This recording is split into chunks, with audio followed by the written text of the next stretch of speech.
नहीं है। अष्टि और प्राप्ति के पिता है जरासंध, श्री कृष्ण पर आक्रमण करते हैं, बार बार हारे।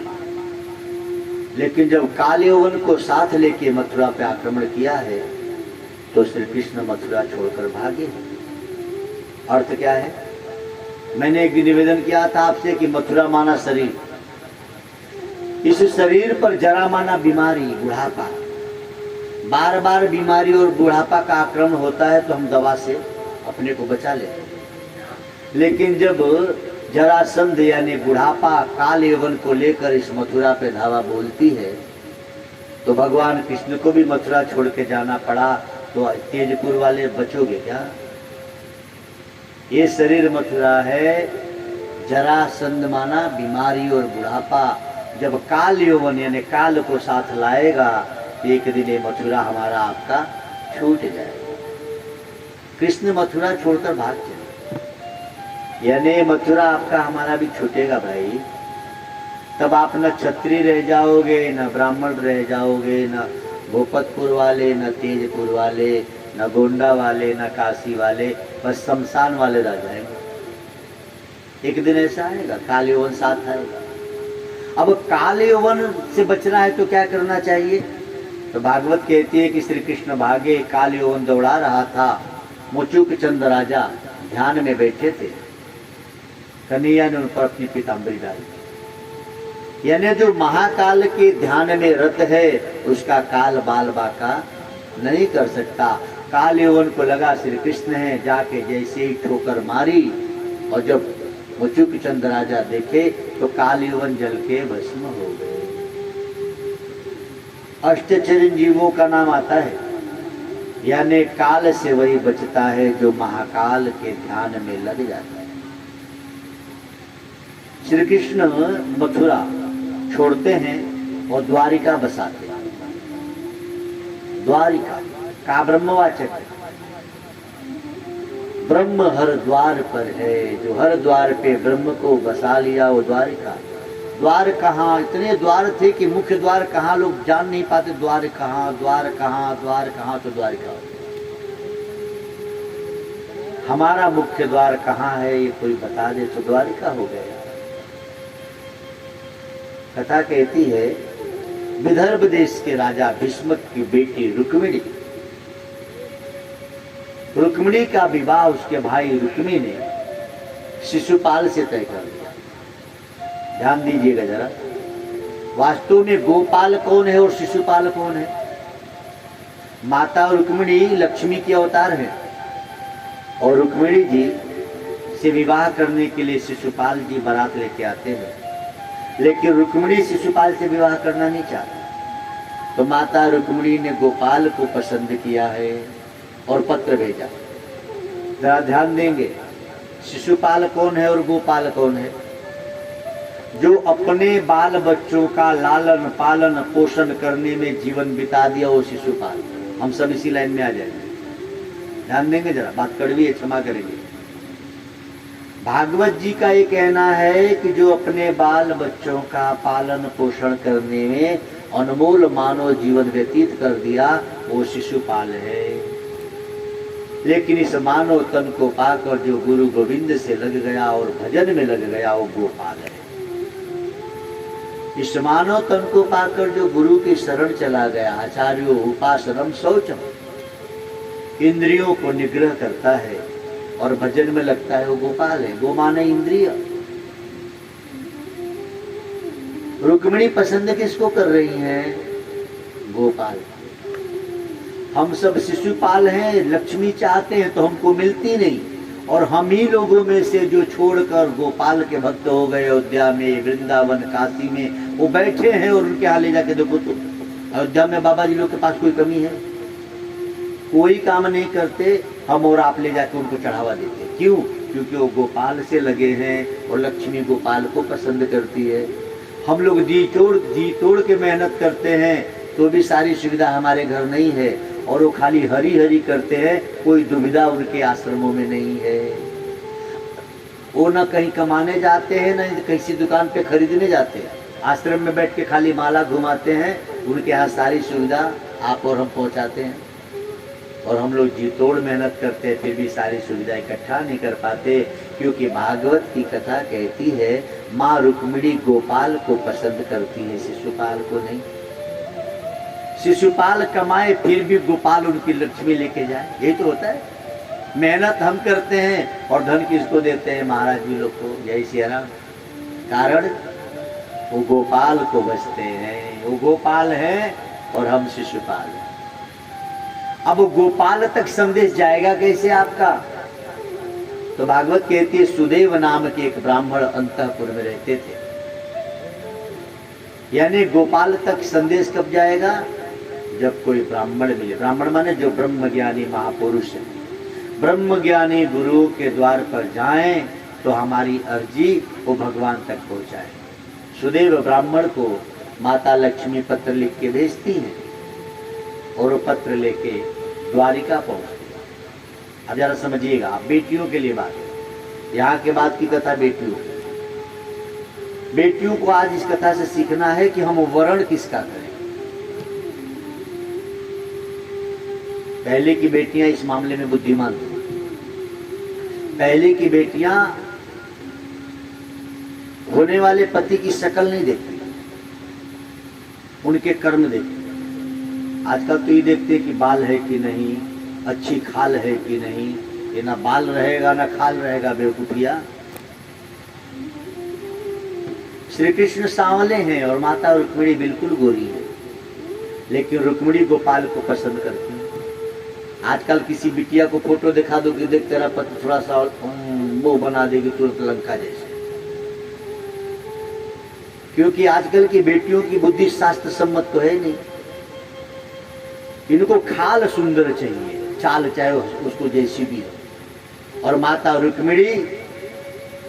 रुक्मिणी गोविंद के सामने रंग को नहीं देख रही। सुंदर शिशुपाल तो बारात लेकर पहुंच रहा था भाई। रुक्मिणी मानो पूरी भारत की बेटियों को समझाना चाहती है कि हे बेटियां, तुम्हारा जीवन साथी तन का सुंदर न हो, मन का सुंदर। तन खूब सुंदर हो, हराम को शाम को दारू पीता हो, बोलो ऐसा पति चाहिए क्या? तन खूब सुंदर हो, बोलने की तमीज न हो, तुमसे बदतमीजी से बात करे, ऐसा पति चाहिए क्या? तन खूब सुंदर हो, तुमसे कभी दो बातें प्रेम की न करे, तुमको पत्नी न नौकरानी समझे, ऐसा पति चाहिए क्या?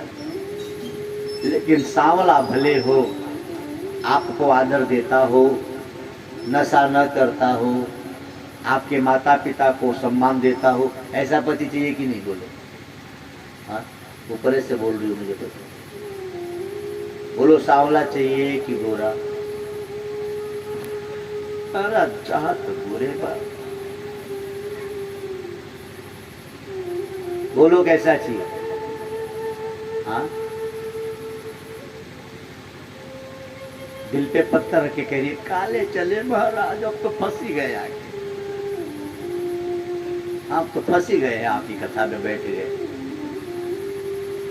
काला चाहिए कि गोरा? हाँ, ये लोग कहते हो कि हे तिलेश्वरनाथ जी ऊपर से कहती, अंदर से बात समझ लो आप।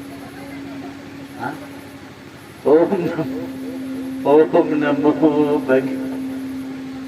अब देखो, माता रुक्मिणी पत्र लिखने बैठी है। बेटियां खूब ध्यान से सुनेंगी जरा।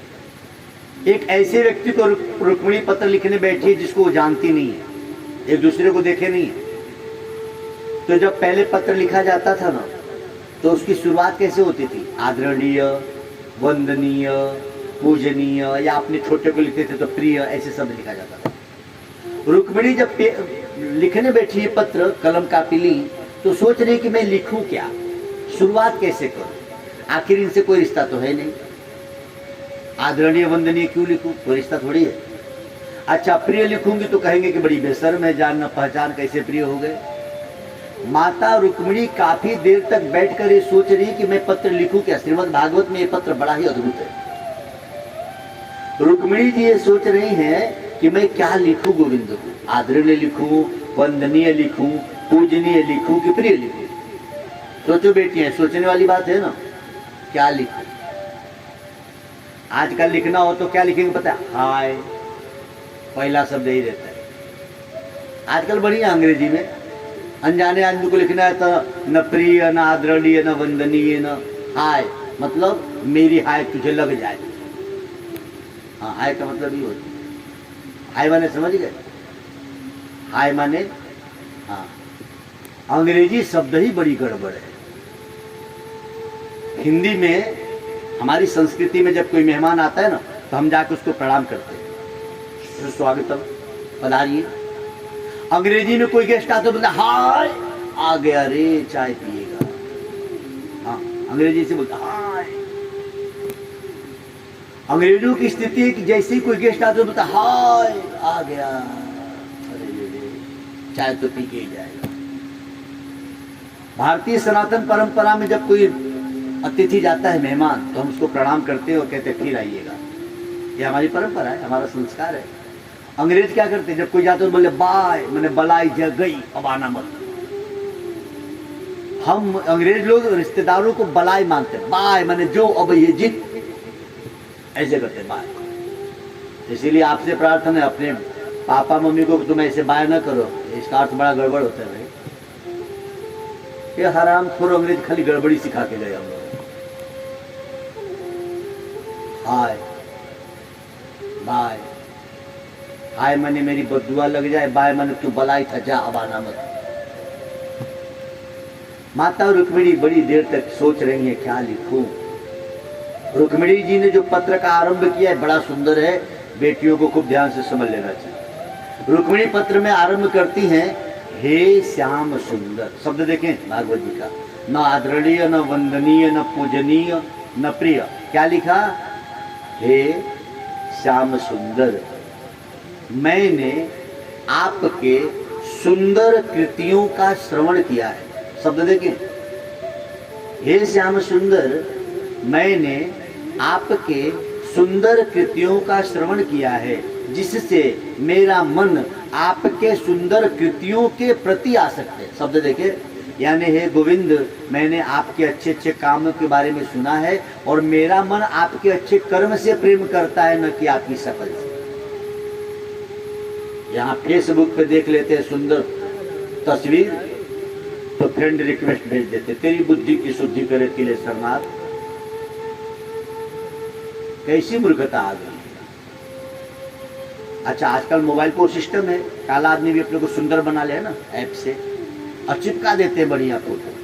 अच्छा, सुंदर लोग उसी का आहा ये बड़ा प्यार है, तेरी बुद्धि की शुद्धि करे भगवान। कैसे पागल लोग हैं। छछुंदर छाप आदमी बढ़िया फोटो लगा देता है। बड़ी बड़ी समस्या, सावधानी बरते।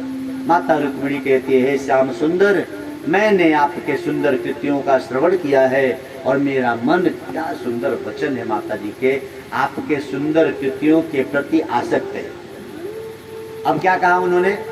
अब उस दहेज का वर्णन करती है माता रुक्मिणी। मैं निवेदन करूं, भारत की बेटियों के पास ऐसा दहेज होना चाहिए। अब तुम देख लो तुम्हारे पास है कि नहीं।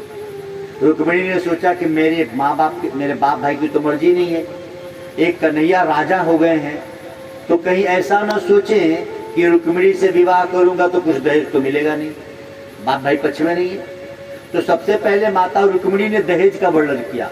और बेटियां देखो, जो दहेज रुक्मिणी दे रही हैं, या दहेज हर बेटियों के पास होना चाहिए। कोई जरूरी नहीं है कि हमको दहेज हमारे माँ बाप दें, बेटा तुम्हारे पास भी तो देने के लिए कोई दहेज हो पति को।